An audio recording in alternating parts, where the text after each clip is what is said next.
ESL finals in our first ever contest today for Europe and also Malaysia. I think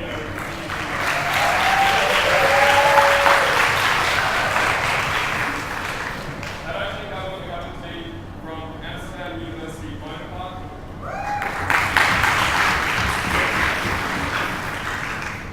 And opening competition we have IIUMD.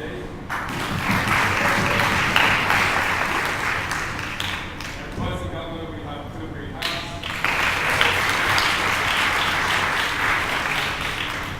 And at closing competition IIUMC. Playing at the ESL Grand Final is of course a fantastic achievement, particularly in this year where these teams have had to get through 3 finals rounds so far just to get to the grand final, and have obviously proved themselves the 4 best ESL teams in the competition. So to recognise that, before we start the debate, we can congratulate all 4 teams on that.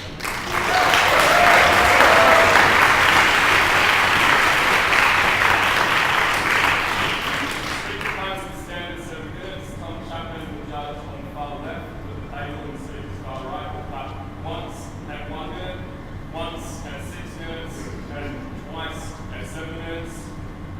The motion before the House is this House believes that the Turkish military should stop enforcing the separation of church/mosque and state. And to speak to that motion, the motion that bears the speaker, I invite the first speaker for Amsterdam A.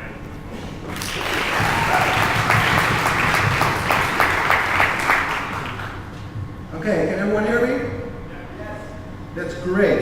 Okay, let's then continue with this debate. And what we have seen recently is that the military in Turkey stood up and they blocked democratically elected leaders. In name of the separation of church and state, they said so. We, as team competition, believe the military should stop doing this. First of all, we don't believe Turkey will turn into an Islamic state, but even if it will, we say that's the will of the people and we should respect that and should not have militaries blocking that. In my first speech, I'll be talking about democracy. What is democracy and why are people more important than the military? Second of all, I'll be talking about the role of the military. Should they defend their country or should they put their will upon the democracy? Lastly, I'll be talking about separation of church and state. Why we believe it is important and why we believe there's no severe violations in Turkey going on. But let's start with what is democracy. And ladies and gentlemen, you all know this standard story. Democracy is extremely important because it allows people to be governed according to their wishes. We believe ultimately people have autonomy, people should be ruled in the way they want because it influences their life so and absolutely much. We believe that is the best way that people decide themselves. How do they decide? They vote, ladies and gentlemen. And in the end, there will turn out that there are some leaders to lead the country according to those wishes of the people. And we also see that in liberal democracies, and we believe Turkey is one, there is many ways to guarantee the minority rights. First of all, Turkey has an important constitution that can't be changed from one day to the other. Second of all, there is many influence from Europe. Turkey, for instance, signed the Treaty on Human Rights. We believe Turkey will hold on to this, even if one of their leaders has an Islamic background. And we see indeed that there is even improvement over the last years. For instance, under EU pressure, the Kurds are gaining their own language. And we'll later say in her speech more about Turkey and Europe, but we have already established this, and I'll take a point. Well, you can see finding that democracy is good, but how is democracy in Turkey being curbed or by the parents to the school? I don't get your point. I'm sorry, could you repeat your last sentence? What exactly is the problem and how is actually democracy being curbed in Turkey? Okay, well, let's say this. People vote for one leader. Military stands up and say, we don't like your leader, please have a whole lot of rights, please vote again, and then the leader might take place. We say it's not really like democracy like if the military decides instead of the people or the democratically elected people decide. Okay, let's move on. So what have we seen in the status quo, indeed, as the lady said? We said one leader was elected, Mr. Erdogan. And we said actually that the military didn't like this guy. Why not? Let's sit down. Because his wife was wearing a headscarf and because he has certain ideas about the future of the country that are slightly, but only slightly Islamic.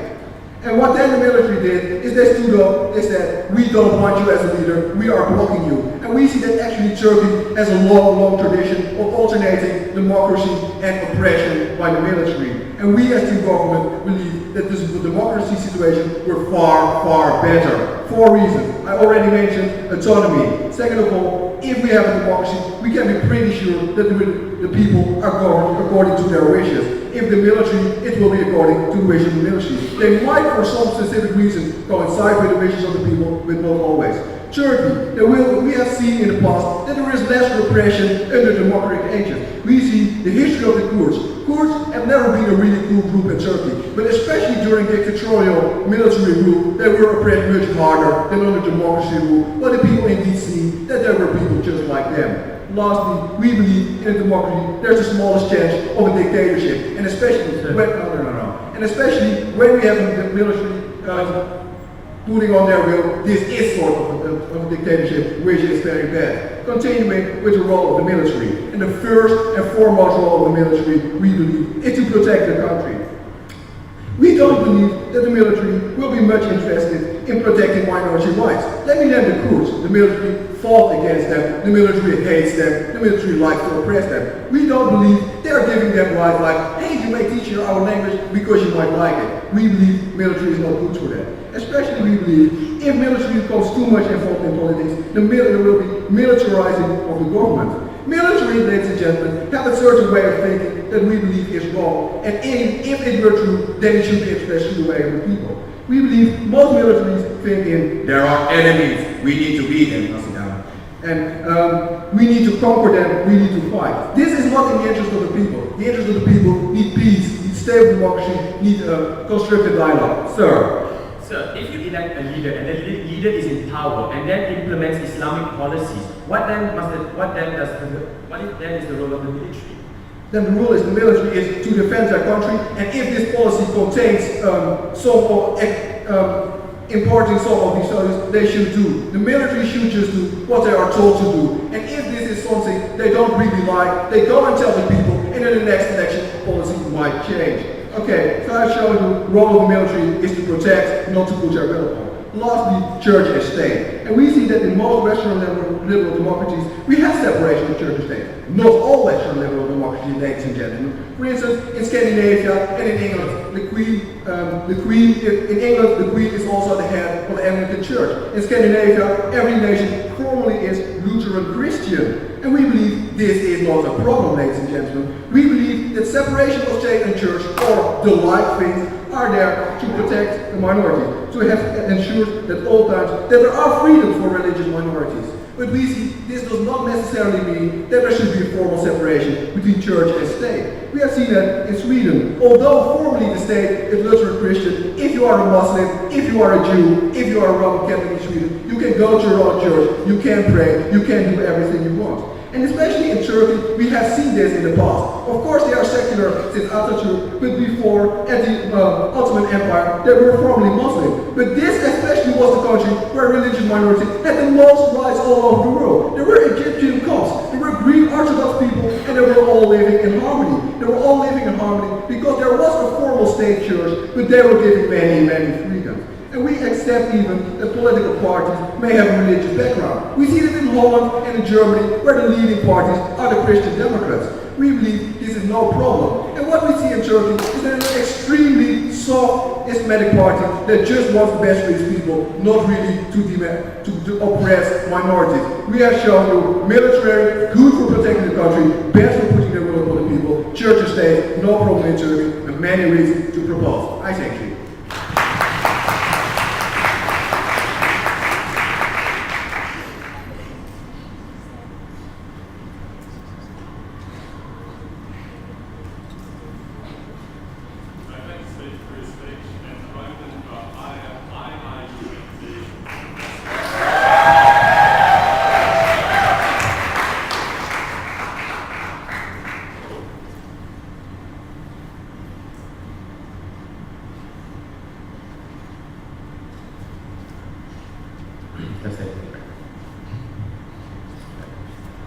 Mr. Speaker, members of this August House, let's get right into it. Now, what I don't appreciate from the opening government is that they never told us what status quo was. They never painted us the background or the problem of what was currently happening in Turkey, or what in status quo was the role of the military in Turkey, or what they've done in the past to enforce secularism within Turkey. And we say, Mr. Speaker, what they've done essentially in their speech is he's given us a lesson on democracy and secularism. And we say that's not really what this debate should be. Furthermore, we say that on this point on the role of the military, what he's also done is that he said, well, they've abused the minorities, they don't care about them, somehow Kurdish people are being beaten around. We say, first and foremost, this is very simplistic and very not nice to say about them, because we say that, because we argue on this side of the house, that the military is loyal to the government, so in and so far as long as there is no breach of secular rules, i.e. they're trying to bring in pro-Islamist policies. What this debate should be about, Mr. Speaker, members of this House, is that if the separation of church and state happens, or is in the progress of happening by one of the leaders or initiated, who should then enforce the separation of church and state, or what then is the role of the military? So we say in that, Mr. Speaker, I've got just one very quick issue to settle with. This debate has two premises. If you elect a leader, and the leader implements Sharia policies, for example, what then are we to do? Because what the opening government said is, well, these leaders are democratically elected, and therefore if they choose an Islamist leader, i.e. Abdullah Gül, therefore it's okay because it's their choice. But this is where the second premise of today's debate lies. The second premise is once this leader is in power, when impeachment becomes difficult, when people's voices are not as strong as when they are at the ballot boxes, what then? We say, Mr. Speaker, in this respect, this is where the Turkish military has come in, and this is where traditionally they come in. We have to understand that the election of Abdullah Gül into the presidency was taken with a pinch of salt, i.e. we will let you in, we understand your wife wears the hijab, which the masses are not generally very happy with, but we say we put you in office as long as you don't breach the laws, or as long as you don't try and take Turkey away from their secularist ideals, which, mind you, is very much of what the people of Turkey want. We say yes, on one hand, the majority might vote you in, but we say on the other hand, there's an equally large amount of Turkish people, especially among the youth, who want the secularist ideals, the secular ideals, to be maintained. Before that goes in. Wouldn't it be way more difficult to get rid of the military once they took over power than it would be with any other leader? No. And the reason is because the military has never taken power for the sake of staying in power. It's always been to protect secularism, which has been ingrained within the constitution of Turkey. So what I'm going to talk about in my speech is first and foremost the nature of secularism in Turkey. Secondly, why the military is the best people to enforce this, and thirdly, why secularism is essentially good for Turkey. So quickly moving on to the first idea, is that we have to understand that the reason why Turkey has always implemented secular laws is because on the first level, applying Islamic laws is very much varied, because within Islam itself, there are a lot of very different sects, there are very lot of different interpretations of the law. And we see that Turkey has always taken a stance, a neutral stance, i.e. to separate religion and governance, because it is in respect of the differences within the Islamic religion itself. But furthermore, we have to understand that within Turkey, there are Kurds, or there are Sunnis, and there are Shia, and there are also Jews within that state. Therefore, we say that's why secularism has always existed in Turkey,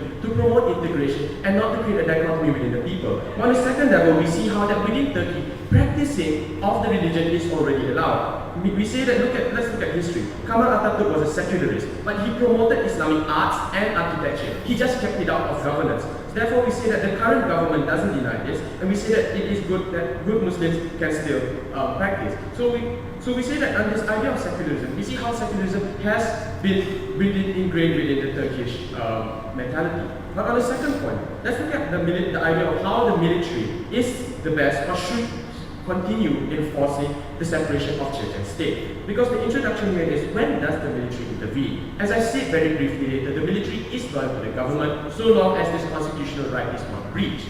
Before that, yes. The most recent intervention by the military was because of the change in secularism, but also in the change in that they wanted to make the military less powerful. The AK party wanted to do that, and that's why they intervened as well. But that wasn't an issue of secularism, and mind you, this law in 2003 was passed. The reason they reduced the military's influence within Turkish politics is because this was a condition for inclusion into the European Union. It had nothing to do with secularism, so don't try and bring this up as a point. But we say the reason why the military is the best is on one idea, the symbolic level, because we have to understand that secularism is ingrained within the constitution of Turkey. Therefore, what this means is that it's part of the social contract between the state and the people. So what happens is, in this respect, we say that the Turkish military has always played a role in enforcing this constitutional right, in ensuring that the social contract is upheld.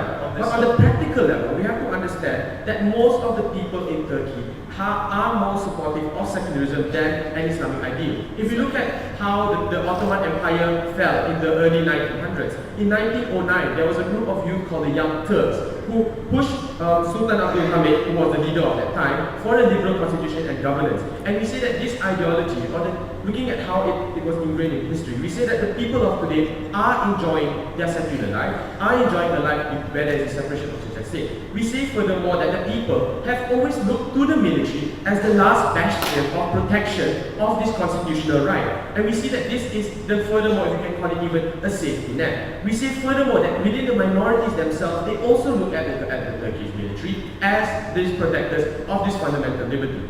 Furthermore, Mr. Speaker, we say that if the choice lies with the people, and we say that if they can choose, we say that yes, they will choose a leader which serves their interests. So, in concluding, what have we talked? So let's conclude this. What have we talked about? This debate essentially is if there is a leader, or the premise that there is there is a departing from the separation of church and state, what should the Turkish military do? We've argued, Mr. Speaker, that secularism is something ingrained within the Turkish constitution. We say that the military has always traditionally played a role in upholding symbolically the constitution, number one, but also in respect upholding the social contract. We've shown you how practically the people don't want separation of church and state to end, and we say that they always see the military as being the bastion. We say there's nothing wrong with that. For those reasons, Mr. Speaker, the Turkish military should enforce the separation of church and state.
thinks that there's a problem with Sharia law, he also has to explain why it's actually going to be implemented in Turkey.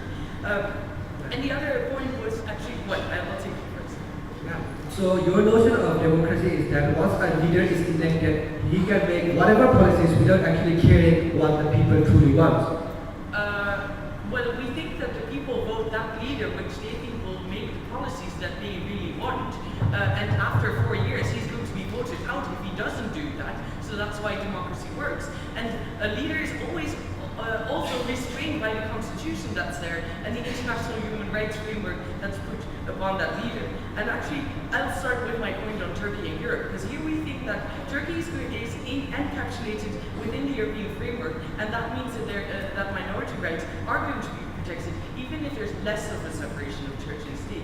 And here we think that that is because Turkey has an interest in being having friendly relationships with the European Union and with other European countries. Why? Because they're an extremely important economic partner for Turkey, and because maybe they eventually would want to join the European Union, even if they're now being told you cannot enter, and just because they want to be a respectable partner in the international playing field and being a partner between the Islamic world and the Western world and the European Union. And for all these reasons, for the international status, the economic interest, and joining the EU, they want to have the European countries look at them in a positive way. Now, how do they do that? They do that, for example, by granting more rights to the Kurds, by actually allowing them to be taught in their own language, and by stopping complete persecution of the Kurds in the part where they live. And this is how they show we're actually responsive to European pressure. They've done that with granting more religious rights to certain Christian groups that live in the country as well. So they have been granting more human rights in general to their population. For example, trying to stop torture in prison cells and when police is interrogating. So they're responding to that pressure. They've been showing that, and the European Convention of Human Rights and the international and the European Union pressure on Turkey is going to help protect minorities. And we think it's important to look at minorities, because one of the things that many people think will happen when church and state separation goes away is that minority rights are going to be breached when you're a religious minority. And we don't think that's going to happen, and that's the point that Rainier made about church and state separation. We think church and state separation is not really that important, but that we should grant minority rights protection, religious rights protection. And as long as we can grant that, church and state separation doesn't really matter at all, because we have those rights and we have church and state separation in many countries, because we believe the church cannot do that, cannot protect minorities. But as long as they can, we can just let the whole church-state separation go away. Yes, sir. Well, we agree with you that the minority rights should be upheld and everything. But what you have to tell us is why shouldn't the Turkish military enforce secularism should they feel that there's been a departation from it? But why should they? If that's the democratic wish of the people, then why should the military actually intervene? Who gives them the right to decide for the people? Well, it's the people being governed by the rules that the state actually installs. It's the people that have the autonomy, and their autonomy is being breached by the fact that they can determine what they want in that country. Please explain me that first, but I'm going to deal with that later in my last point.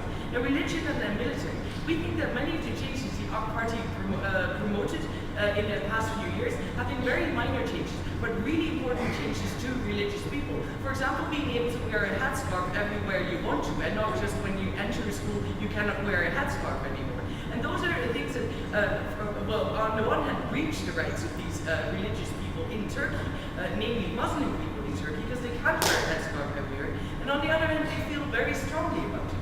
The military blocking that sort of change, blocking things that people feel very strongly about and that are minor changes, might actually make them more extreme. We think that actually the danger is that by blocking them, they'll first bring up more support for their cause, and going to make be more extreme because they're not into the government anymore. And then when they do get into power, because the AK Party is actually supported relatively large by a large part of the population, they might actually be much more dangerous to minorities than they are now. And that's actually the last point. If, as they've been claiming, most Turkish people want a complete separation of church and state as the Young Turks wanted it back in 1917, then they would have voted the party out. They did not, because most people actually support that. And that's the whole principle of democracy. Democracy creates the framework where people can determine what the laws of their country are by actually creating that. And because the laws of the country create the framework within which you can live and within which you can live your autonomy, that's why we should allow the people to do that. And if they're not happy anymore, that's when they actually vote the party out. We believe in democracy. We believe that minority rights are going to be protected even in a religious Turkey, and we think you should support us and should stop the military with us.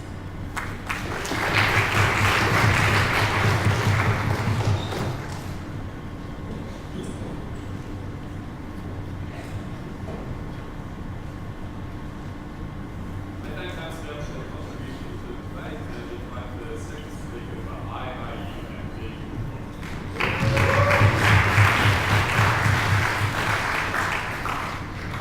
Testing.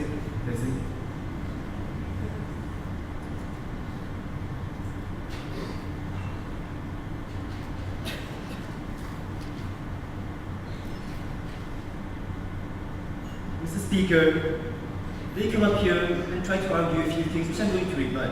First of all, the idea that rights of minorities are already protected and we don't need to enforce secularism to protect these rights. Second of all, the idea that democracy is not upheld under our proposal, where we believe it is. Third of all, the idea that they have not tackled our side yet. The idea that secularism is ingrained inside the constitution of Turkey and that the military should then protect this constitution.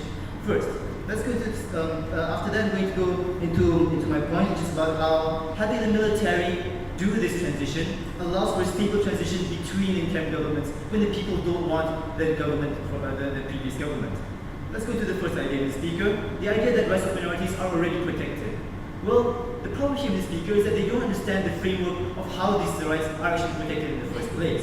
They assume that just because Turkey wants to bid to join the EU, that's enough to protect their rights. But no, sir. The idea these rights can be protected is because there is a framework of secularism in place already.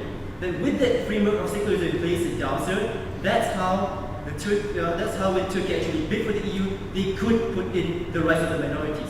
If that framework of secularism was to be removed, if another framework of theocracy, for example, was to be put into place instead, then these people, these minorities, could not be protected as well. Could not be protected simply because they are not granted the same rights that secularism gives them to enjoy their own religions, to enjoy their own races, to enjoy their own cultures, Mr. Speaker. We see that once you remove this framework of secularism, that's when their rights are not protected. Second idea, sit down first. Second idea, this idea they say the democracy is not upheld within our proposal. Now here the problem is that they assume that everyone does not want democracy, that everyone is voting towards a theocracy. Now we have to again, on a practical level, we look at how many people turned up for the votes. We see that the people who actually voted for Abdullah recently and elected him as president was not more than 40%. It wasn't as a speaker. It was in fact around the number of 30%, which means that there's another 70% that did not elect him to put in a theocracy or to put in any kind of Sharia law. And we look at this on another level as well. That when Abdullah was elected, he was elected with a pinch of salt. They would only be put into power if he upheld the idea of democracy and secularism. In fact, when he was elected, there were mass riots by the military and by the people. Hundreds and thousands of Turkish people themselves came out and rioted because they said that if you are coming here as a pro-Islamic party, then you better not put any Sharia laws, you better keep our secularism, you better not change anything right now. So Mr. Speaker, when you look at this, I'll take you in a moment. When you look at this, Mr. Speaker, the idea that democracy is upheld within our proposal is the democracy is actually upheld within our proposal. We want to actually take care of the people, that what the people want is to ensure that secularism is in place. So the point was, they also protested against the military when they intervened as well. And democracy solves itself by voting, not by the military intervening. Sit down now. These people rioted side by side with the military. I.e., they came in with the military, rioted on the streets because they wanted to show that they were against Abdullah Gül implementing any kind of change from secularism. At the same time, they showed that they were with the military on this and they were willing to have the military step in if they needed to enforce such proposals. Sit down.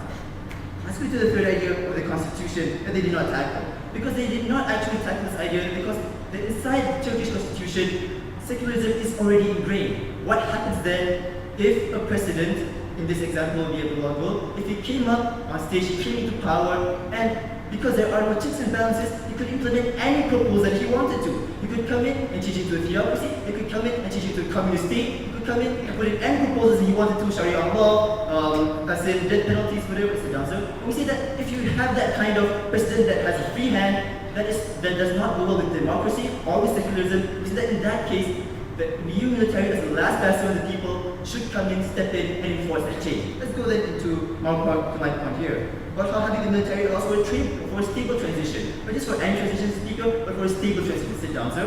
Now, well, first let's look into our proposal. What happens when the military steps in and handles this kind of change and pulls down the government to allow for a new government to step up? We see that they do it in the fastest and most efficient way simply because they have the capacity to do so. But what happens under their proposal? If the people then believe that this change is too much for them and they don't want to go along with this change, whether it's theocracy or communism or whatever, then the people will riot. And what happens here is people power, speaker. We've seen this happen in a few states in the past, and one strong example that we can look at is the Philippines, where people power has happened. We won't say that people power in itself is a bad thing, but it does make the country unstable for a quite long amount of time in between the transitional governments. Instead of the people come in and actually overthrow the government, there is no proper interim government to be put into place, and that allows for quite an unstable transition of government, and it allows for economic destabilization, it allows for political instability, which are both not good for the people or for the country. Good. So first you're arguing democracy is good, now you're saying democracy is not good because it creates transition periods? Sit down, man. And I'm also confused by the closing has never stood up yet. But let's handle that Q&A first. She seems to question us that democracy does not allow for good transitional periods. No, that's not the thing, sir. We say that democracy is good. But what happens when those leaders don't uphold democracy? They randomly make changes without consent of the people, without making referendums, and without actually even consulting the constitution itself. We see that that is wrong. When these leaders don't follow democracy and don't also follow secularism, then the Turkish military should step in and help to allow for a stable transition. Now let's look at this at another level, Mr. Speaker. Then when you actually allow this smooth transition to a new government, the military steps in and actually does this, they can have a proper interim government. That was happening in Thailand. They handle it with proper interim government that in fact the king themselves actually helped to choose and actually helped to handle. And we see that this can happen as well. The military can step in and actually help to choose a proper interim government. As my previous speaker showed to you before this, the military has never stepped in just to actually stay in power. They've always stepped in for a reason. They've always stepped in because they believe that this was not good for the country, and they've always stepped back down as quickly as possible to allow the new government to come in. They try to have elections as quickly as possible inside Turkey, and they've always tried to make the new government come in the fastest way possible and to actually respect the votes of the people themselves to choose this new government. So let me show to you so far, Mr. Speaker. I show to you that the problem within Turkey is not that the military is interfering with the daily affairs of the government. It's just that when the government does not uphold the democracy or the constitution to help the people themselves, then we said the Turkish military should come in and step in and help those people and help them have a stable transition in the end. Thank you.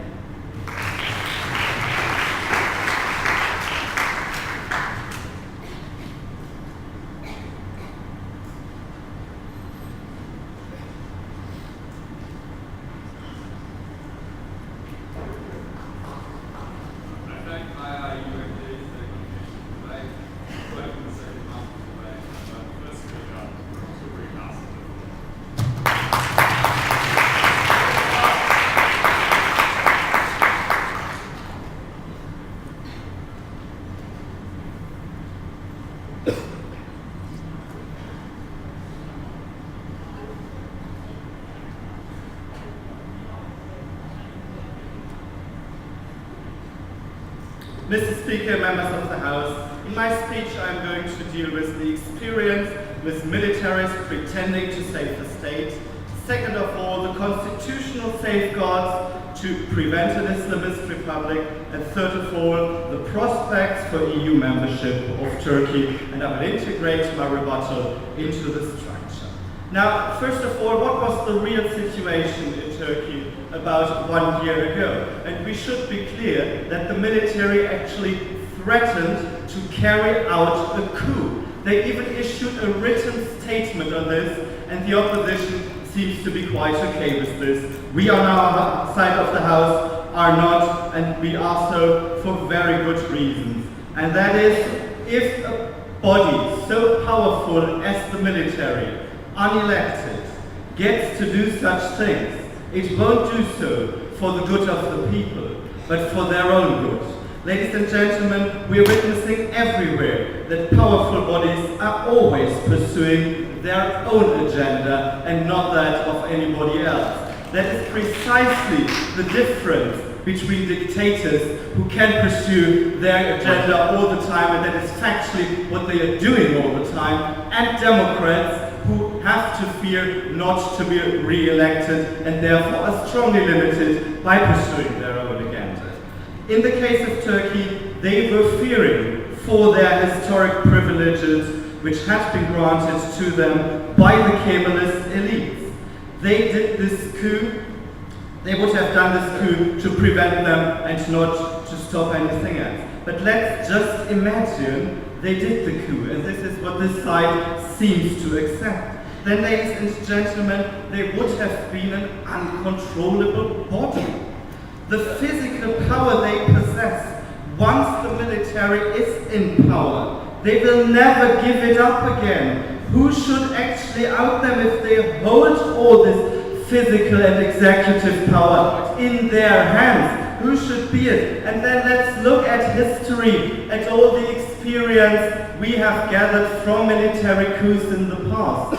Like, if you have Islamist republics which are really bad, we think the worst dictatorships in the world we have witnessed were military dictatorships. And let's just look at Chile, at Mr. Pinochet, where millions of people were killed and disappeared. Let's look at the neighboring country of Myanmar, which is the worst government you can think of, and it is a military dictatorship. Let's look at Mr. Musharraf, who also claimed to just save the country and then stayed there for a decade and drove the country into madness. No, ladies and gentlemen, all empirical evidence in this issue is on our side of the house. Second of all, let's have a look at the constitutional safeguards then. And by saying in a democracy only the majority decides and the leader can do whatever he wants to, you would actually pretend that Turkey has the Robespierrean model of democracy, where we just have the majority ruling everything. But this just isn't true. Any modern democracy has a constitution. A constitution is something to which you would agree behind a veil of ignorance. It is how rules, it is the rules. Sit down! It is the rules on how rules are being made, ladies and gentlemen. And this includes, for instance, that some laws can only be altered with 2/3 majority or even higher qualified majorities, and that some laws may never be altered. And this is, for instance, democracy under the Constitution may never be abolished.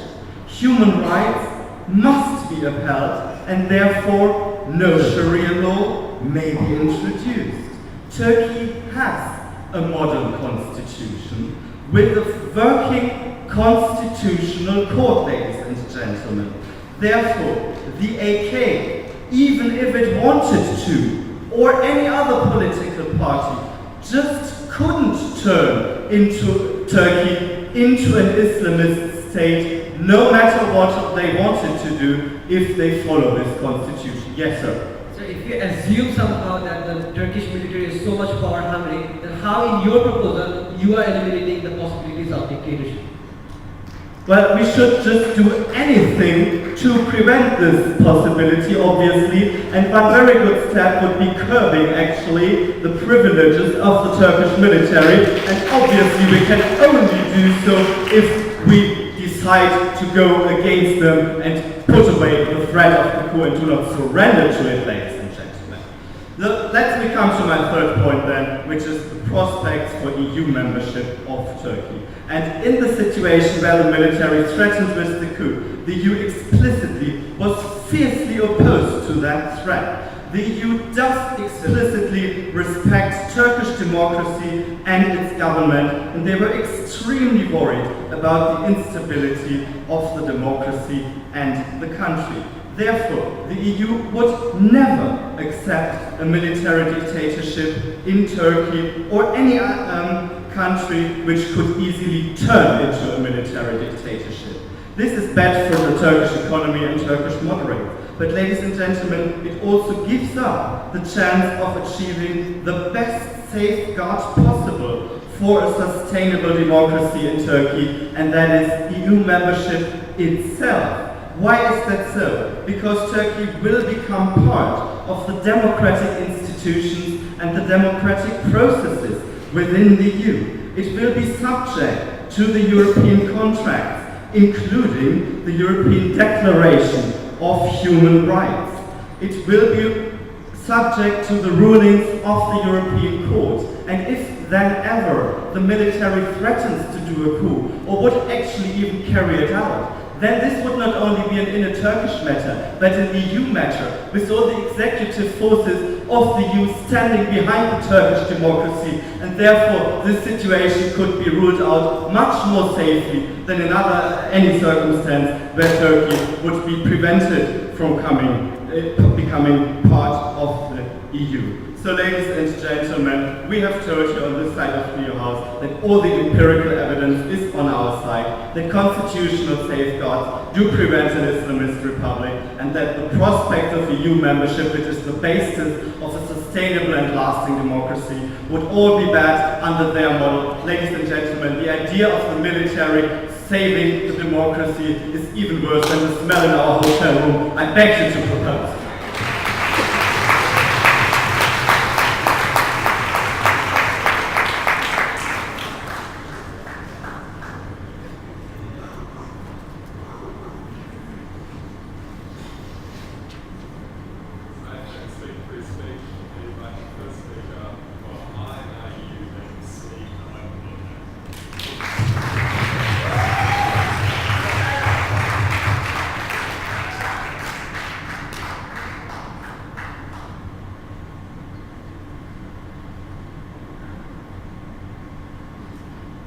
Mr. Speaker, I believe to really clarify and to really understand this debate, we really have to understand what is the exact problem that government wants to solve. Because we heard everything, Mr. Speaker, they seem to want to solve this problem of the military having too much power. But we have to see, Mr. Speaker, does the Turkish military really have a problem in terms of over or misusing its power? Because we have to analyze when and how the Turkish military has acted within the sphere, Mr. Speaker. Because we don't think you can draw a parallel between the Turkish military and Pinochet and Myanmar, Mr. Speaker. You're just giving us vague examples of other regimes. You're not actually telling us why the Turkish military has the kind of propensity to act like Myanmar or like Pinochet, Mr. Speaker. We feel the Turkish military has always acted within a frame, Mr. Speaker, of protecting the constitution, and even the threat of that military coup that we're talking about is, Mr. Speaker, with respect of protecting the constitution, of protecting Turkey's government, Mr. Speaker, and Turkish people. We don't really see the kind of problems that you talk about, because we feel the kind of act that we have moved, Mr. Speaker, is when the government has tendencies to lean towards anti-secularist policies. That's why, Mr. Speaker, this side of the House have been trying to prove to you, Mr. Speaker, have been proving to you that secularism is very important for Turkey, and the military needs to have this kind of check and balance, Mr. Speaker, to ensure that secularism is enforced and is maintained. Where we'll closing opposition extending this debate, we will further talk about, Mr. Speaker, why we will analyze Turkey's position in the Middle East, Mr. Speaker, and we'll analyze why this kind of proposal is required to maintain stability within Turkey. But let's still further, Mr. Speaker, because we asked them to speak in a POI. Even if the Turkish military has those kind of tendencies, how does your proposal create a change, or how does your proposal, Mr. Speaker, reduces those kinds of tendencies? The only response you had from that side of the House was, well, maybe if you reduce their power, maybe we should do something, Mr. Speaker. There wasn't anything really concrete that shows us a change will actually, Mr. Speaker, happen. He further talked about prospects of EU membership. He said, Mr. Speaker, the possibility of a coup, Mr. Speaker, will damage, Mr. Speaker, EU relations with Turkey and Turkey's move to the EU. Firstly, does there really exist a problem? Because the possibility of a coup will not happen if the government, Mr. Speaker, maintains secularist policies and maintains, Mr. Speaker, a certain standard when you talk about governance. Therefore, it's just a possibility. But secondly, Mr. Speaker, we don't really see a problem because preliminary EU reports have shown that Turkish laws, Turkish standards of democracy are largely compatible with EU norms. It already has been established, Mr. Speaker, sir. We in fact feel if the military is not allowed to enforce secularism, Mr. Speaker, and have that kind of governance within Turkey, Mr. Speaker, this will be the detriment, Mr. Speaker, in EU-Turkey relations, Mr. Speaker. Because we feel that Turkey maintaining a standard of secularism, Mr. Speaker, in a region that is volatile, Mr. Speaker, we feel this is what is important in efforts to actually join the EU. Closing. Musharraf pretends to protect democracy in Pakistan very successfully as a military leader. Explain me why that should be exactly the same way to work in Turkey and be for Turkish benefits. Doesn't the Turkey military have the same, Mr. Speaker, strength or have the same ability that Musharraf has? They don't, Mr. Speaker. It's not a same parallel. I've told you earlier in my speech. But finally, Mr. Speaker, let's move on to our extension. Because we told you, Mr. Speaker, that it's important for the military to remain a strong and check and balance to maintain secularism in Turkey. Why, Mr. Speaker? Because we feel of the position of Turkey, Mr. Speaker, being closely related in the Middle East, in a very unstable region, Mr. Speaker. We believe the position of upholding secularism has successfully sit down, has successfully, Mr. Speaker, given the Turkey the ability to disallow extreme religious influences, to ensure that the population within Turkey, Mr. Speaker, are largely moderate. That's why Turkey has been, Mr. Speaker, really strong in terms of enforcing and maintaining this kind of policy sit down. We feel when you remove, Mr. Speaker, Turkey's capability or Turkey's check and balance to remain secular sit down, we feel this is when, Mr. Speaker, you attract, you further attract or you make Turkey, Mr. Speaker, become an attraction for extremists within the region, Mr. Speaker. Because we feel this kind of stance have always disallowed any opportunity of extreme Islamists and so on and so forth, Mr. Speaker, within the region to have that kind of hold within Turkey, Mr. Speaker. And this stance have been working in favor of Turkey, Mr. Speaker. When you disallow this is when Turkey becomes a huge attraction, Mr. Speaker, when they feel they have that opportunity to gain a stronghold within Turkey. Finally, sit down. Finally, Mr. Speaker, we feel efforts, Mr. Speaker, and checks for Turkey to remain secular have largely won the support of Western democracies, Mr. Speaker. And we feel this kind of international support from the United States is very important, Mr. Speaker, in terms of Turkey having a stronghold in battling PKK rebels in the south, Mr. Speaker, and Mr. Speaker, in battling any kinds of influences that these extremists might have. Finally, Mr. Speaker, let's talk about minority rights. Because this is something that also, Mr. Speaker, that they seem to condemn. That they say that you need, Mr. Speaker, to enforce minority rights. We haven't seen any analysis of how minority rights are actually impeded upon in their proposal, but we feel secularism is the best way, Mr. Speaker, to uphold and protect minority rights in Turkey. Why? Because in a region, Mr. Speaker, in a country where you have sectarian violence, Mr. Speaker, we feel this is the check and balance that you need to actually, Mr. Speaker, at the end of the day, disallow any particular sex, Mr. Speaker, to have that kind of stronghold. This is how you protect the minority Kurds within Turkey. This is how you protect other minorities, religious minorities within Turkey, Mr. Speaker, by disallowing the right, Mr. Speaker, or the power for a particular faction or particular sect, Mr. Speaker, to have that kind of power to dictate, Mr. Speaker. You've seen this kind of problem in Iraq, Mr. Speaker, and we've seen, Mr. Speaker, sectarian violence or sectarian dominance can or will, Mr. Speaker, be solved or be avoided in the case of Turkey. Closing opposition has provided, Mr. Speaker, why this check and balance is really important given the position of Turkey and we've given you analysis, Mr. Speaker, of how we shouldn't open up Turkey to these kinds of risks. They have given you a very vague case, Mr. Speaker, and drawn parallels to very different situations, Mr. Speaker. We feel closing opposition takes this debate.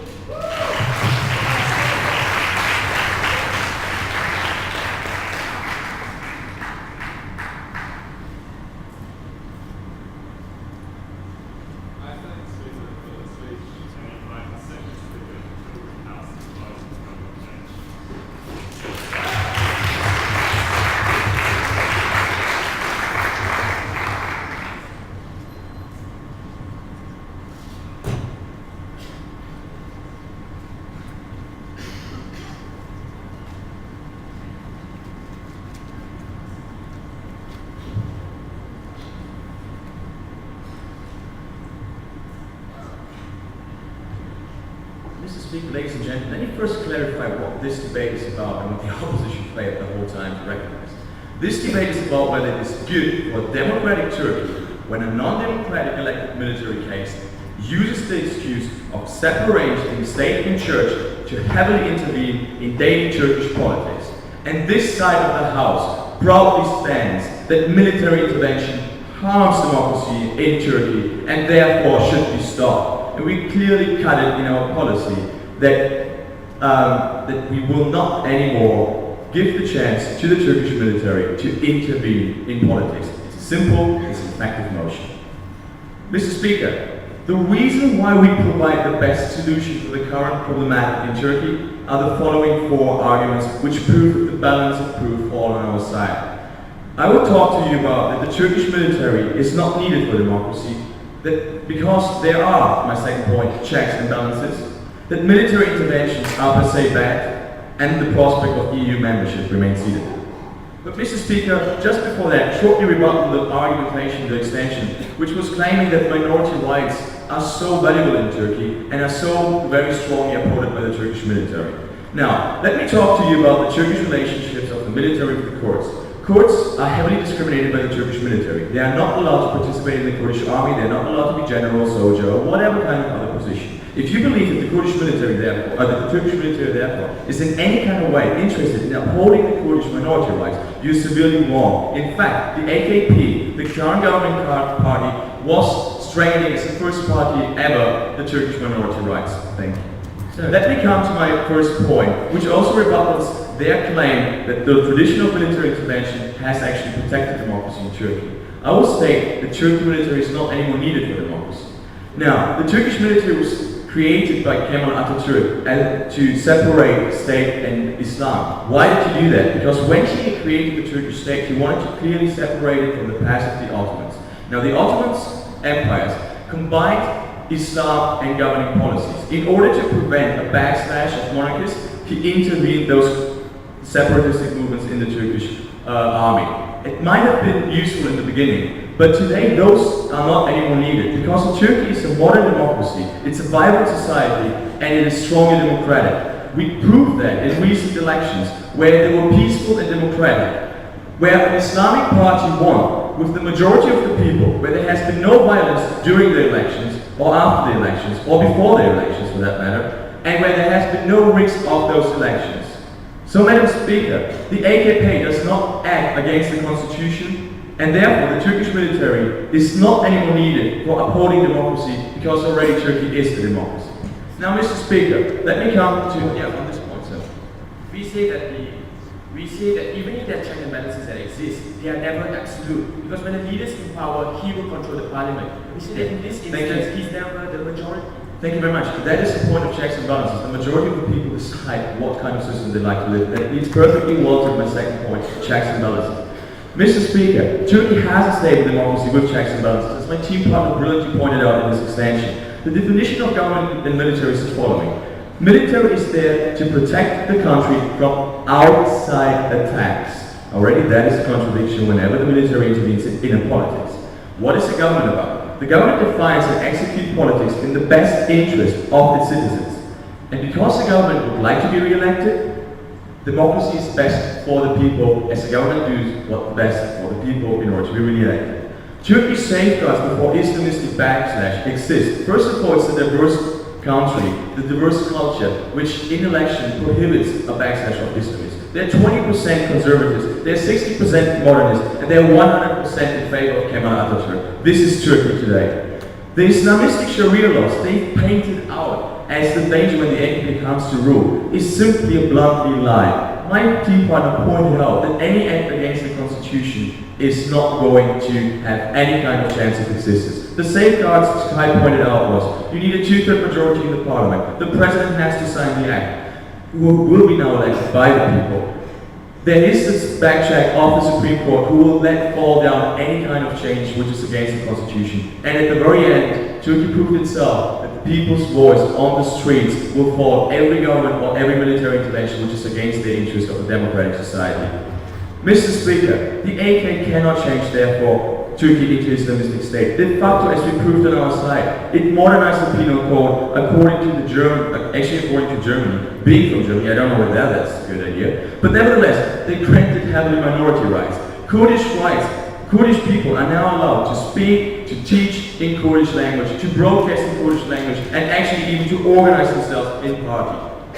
On this, So if you concede the fact that Kurdish are given much more rights than the previous government, and you're contradicting yourself when you, in your previous week, say that these guys were oppressed by the government. I'm sorry, we are claiming that the AKP has not had any kind of Islamistic backslash. The military interventions are bad, Mr. Speaker, because military intervention, politics of democracy, democratic countries cause negative externalities for democracy, as Kai pointed out in his further extension. The separation of state and Islam already exists in Turkey. There is no excuse therefore to intervene in Turkish politics. De facto, the Turkish military uses that every time to intervene in politics. But they have not been legitimized by an election, and therefore we believe it's undemocratic. There has been the coup d'etat against Tansu Çiller at the end of the 90s, the very same grinds, or the first electronic coup d'etat in 2007. But military intervention in democracy is not good because it harms democracy, as it upsets democratic principles, and it leads to, as proven by the change of constitution in Thailand, which gives much more power to the military, which was exactly the point Kai made when he said that once in power, the military will try to put as much power to themselves in order to maximize their money and power. Now, but it is also worse because it strengthens Islamist tendencies in countries like Pakistan. Musharraf has claimed that in order to protect democracy, he needs to curb democracy. The freedom of speech, the Supreme Court has been offset, he introduced martial law. The more he actually curbed democratic rights, the more Islamist fundamentalists have been strengthened in Pakistan. There have been the recent attacks, there has been the assassination of Bhutto. Mr. Speaker, the use of military to protect democracy is like fucking for virginity. No gain, more pain. Mr. Speaker, let me come to you why Turkey's best interests are actually to stay away from the military. They won't like to become member of the EU, but the EU fiercely opposed the military intervention in the diplomatic note. De facto, a lot of the countries who are opposing Turkish membership within the EU are using the military as an excuse for not letting Turkey into the club. But it's the best interest for Turkey to be member of the EU due to the economical and due to the diplomatical advantages. For those reasons, Mr. Speaker, because Turkey has nothing to gain by the military intervention, but a lot to win by democracy, we strongly beg you to propose this motion.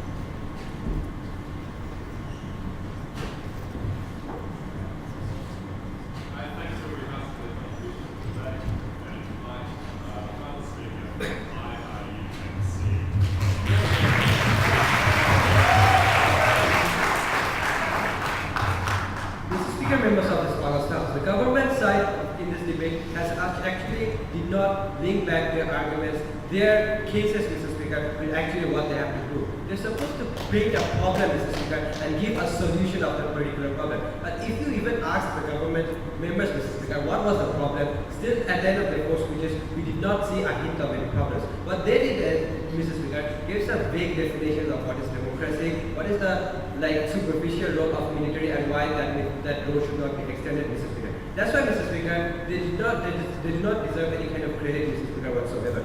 In my speech, I will talk about four main things. Firstly, I will be talking about what is democracy and the role of military in protecting democracy within Turkey. Secondly, I will be talking about minority rights. Thirdly, I will be talking about what is the best interest of Turkey in terms of joining EU. And lastly, I will be talking about what is necessary for the stability within Turkey, which was the extension not by my first speaker, the side of the opposing government, failed to negate that completely. On my first issue, what is democracy and the role of protecting democracy when it comes to military contributions? Now, according to the government, Mr. Speaker, they actually wanted to give a lecture on democracy, but actually define democracy in the wrong way. What is democracy? Democracy is government by the people, of the people, for the people. But according to the side of the opening government, it somehow, Mr. Speaker, is a government by the people only, Mr. Speaker. Because they somehow try to project that once a leader is being elected by the people, he has the avenue, the freedom to make whatever policies, Mr. Speaker, even it does not respect the constitution of the particular country, even it does not respect what the majority of the people wants.